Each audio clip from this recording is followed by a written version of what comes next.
On today's video, I'm doing a deep dive on a career milestone you may be experiencing. It's your first time ever working with a professional wrestler who speaks a different language.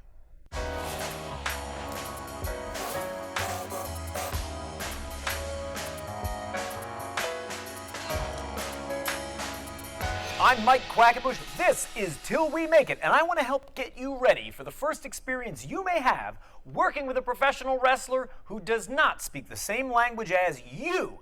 And while I'm going to give you a couple very basic tips, I'm also going to give you some very specific tips as it relates to working with pro wrestlers from Japan and Mexico. If you have some anxiety about an upcoming match where you are going to be performing with someone that does not speak your language, I am here to quell a bit of that anxiety.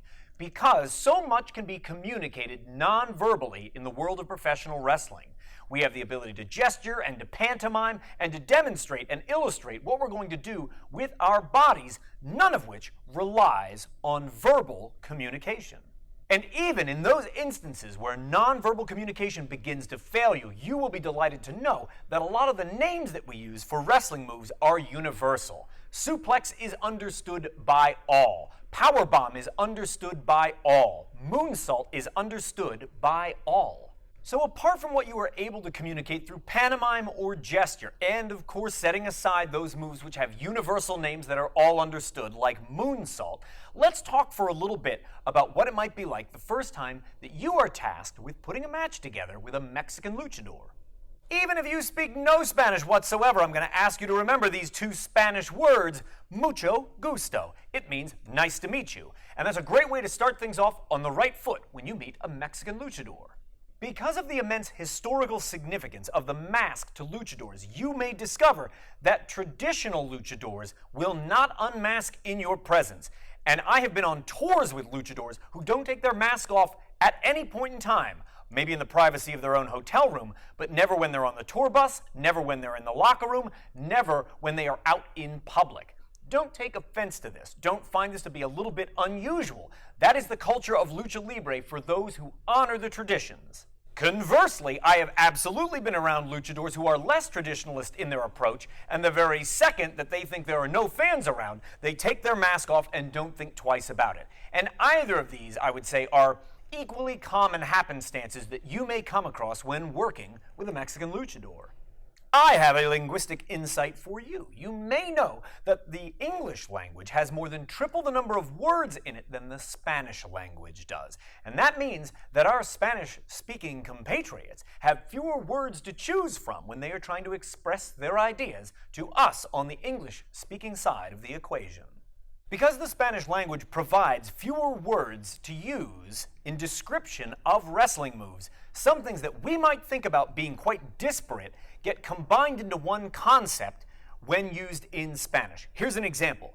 Desnucadora. Oh, go on. We're going to put that right here. Desnucadora. Neckbreaker, powerbomb, or spinebuster.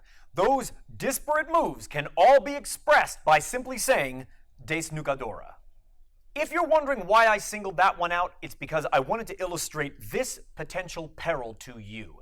If you don't get clarification over exactly what move is meant to be done, and it is one of those terms that has multiple applications, you might be thinking one thing, your opponent might be thinking another, and that's when an injury occurs on stage.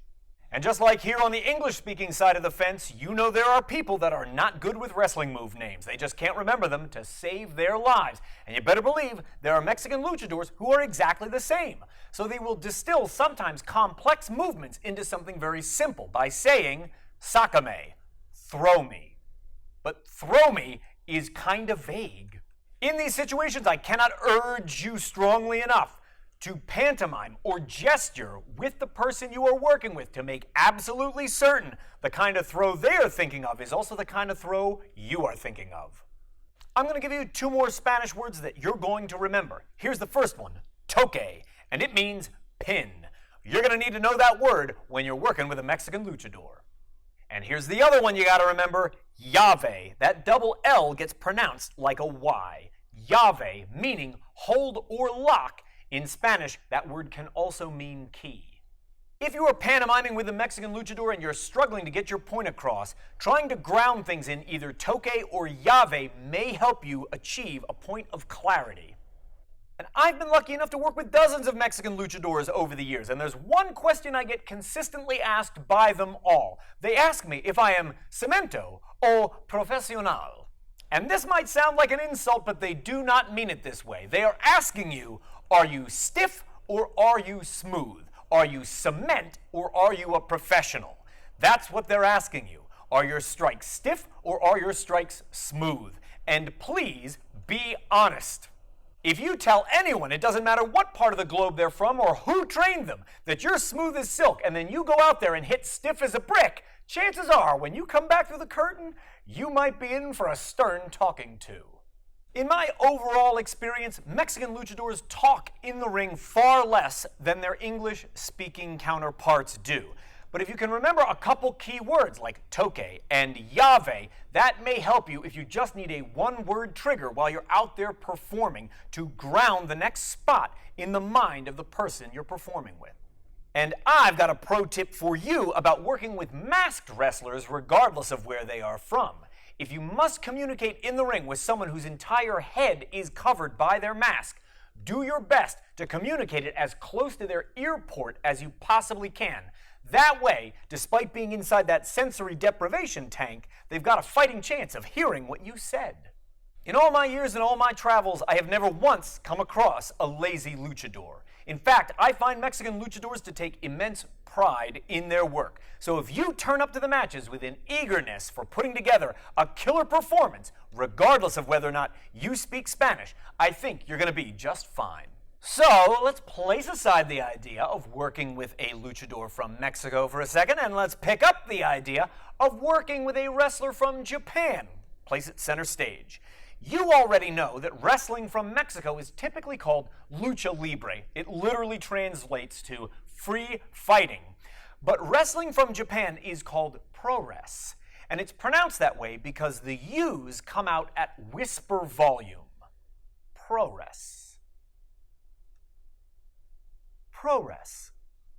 In some Japanese words and phrases, the pronunciation of the vowel is suppressed or otherwise reduced to a whisper volume. And that's going to be true of this next thing I'm going to ask you to remember. The very first time that you encounter a wrestler from Japan, and only the very first time, you're going to remember this phrase. Get ready, it's a mouthful. Hajimemashite. The reason you're only going to use that the very first time is because it signifies the beginning of a new relationship. You only use hajimemashite the very first time you encounter someone. Well, what about the second time, or the third time, or the fourth time? What are you going to say then? I've got your back. So you remember just a moment ago when I talked about the way in which certain vowels get suppressed or otherwise lowered to a whisper volume in Japanese. And that's going to be true when you learn how to ask the question, how are you, in Japanese. You'll use this phrase, o genki desu ka? When you see o genki desu ka written out, you might imagine that that middle word is pronounced desu, but that U comes out suppressed like this, o genki desu ka? So if you've ever been wondering, why don't they pronounce Nakamura's first name Shinsuke, it's because that U also gets suppressed in the pronunciation. It comes out Shinsuke. Wrestlers from Japan use a lot of the exact same terminology that we do. They call ropes ropes. They call the corner the corner. You don't need to know other words to express that to any wrestler who's trained in Japan. But I do want to give you this cultural insight that might help you navigate putting together a match with a wrestler from Japan. And this is true not just of wrestlers, but of the Japanese culture in general. They are exceptionally polite.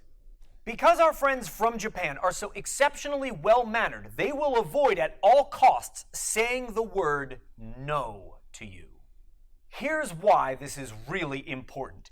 If you have proposed an idea for the match to a wrestler from Japan, and they do not like the idea, or they cannot do it for any number of reasons, right? They have an injury, they're incapable of performing the move, they aren't experienced enough to take the move that you are proposing, they will not say no to you. In all my years and all my travel, I have never come across a wrestler from Japan who will outright say no to an idea because of the perception that they might be thought of as rude. Instead, they will say, maybe, and look for the nonverbal communication. It could be in their hand gesture. It could be in their facial expression. But something else they're communicating to you will tell you no, because they will not verbalize it. So I don't doubt that someone somewhere has a story that contradicts what I'm about to tell you, and I want you to know I don't care. It's my show. This is my channel. I do what I want. Here's Mike's golden rule about working with Japanese wrestlers. If they say maybe, it automatically means no all the time. I never push it. I never come back to the idea to try and persuade them that it's going to be okay. If they've said maybe, I interpret it as no. At some point on my journey making Till We Make It for you, I know I made a video where I referenced Aristotle, 3-act structure, and one of the first written works in all of humanity, Poetics. And I'll link to that video above. But what I want you to know is that 3-act structure is often thought of as being a uniquely Western convention. And when we're dealing with our friends from the Far East, 3-act structure is far less understood than it is in the Americas or in the European countries. For this reason, like some forms of kabuki theater, there are Japanese professional wrestlers that see performance in 2 acts instead of 3, and they will break them down in this way. There might be the part of the match where they expect you to be able to improvise, and they will refer to this as wrestle, wrestle, wrestle. They give it no other name. We're just going to go out there and wrestle, wrestle, wrestle. And that means you are improvising. This will not be something that you have worked on in advance or have choreographed. But after wrestle, wrestle, wrestle is all done, get ready for the high spot. And that is Act 2. High spot is everything that you've worked on in advance. Maybe you've even been practicing for weeks. It's any spot that you choreographed and expect it to come in the exact order that you ordained beforehand. A few points of similarity for you to consider. Similar to Spanish, Japanese has fewer words in it than the English language does. So our Japanese friends have fewer words to call on to express their ideas. And even more so than Mexican luchadors, wrestlers from Japan, in my experience, speak even less in the ring. In fact, they will avoid saying anything to you unless you have forgotten your place in the match. They would prefer to proceed without those kinds of verbal prompts that we often expect in the English-speaking world. A quick addendum to my earlier note about structure. I have absolutely worked with wrestlers from Japan that understand 3-act structure end to end, and they understand it beautifully. And that's not just male wrestlers, that's joshis, female Japanese wrestlers as well. However, I've also come across some from both camps that prefer to see it in a 2-act structure versus the 3-act structure. Some additional context you might find helpful about hierarchies and respect, especially as it relates to our friends from Japan. You can be thought of as respectful if you offer the first opportunity to contribute a creative idea to the wrestler from Japan. And you've got to remember one short word to do it. It is dozo. Please. You're asking them to please go first. You make the first offer. Dozo. And as it relates to hierarchies in Japan, which are exceptionally respectful, if you're working with someone who is very new, a rookie, a relative greenhorn, they may need to seek approval from their mentor or senior before anything gets put into the match. Sometimes I have been part of a process where that is done for every single move picked out for the match. If the mentor or senior does not approve of it, it does not go into the final performance. I am sharing that last bit with you because it can be very time-consuming. For the rookie to go to their senior or mentor, obtain their approval, and then return to the process with you, especially if that senior person isn't nearby. What if they're in another part of the venue? Or what if they're communicating with them via text message? This can eat up inordinate amounts of time that we typically don't plan for here in the English-speaking world. To an extent, pro wrestling is a universal language that is understood in all parts of the world. But it's always in your best interest to brush up on your entire wrestling vocabulary before you go out and about or before international stars come to you for the opportunity to perform.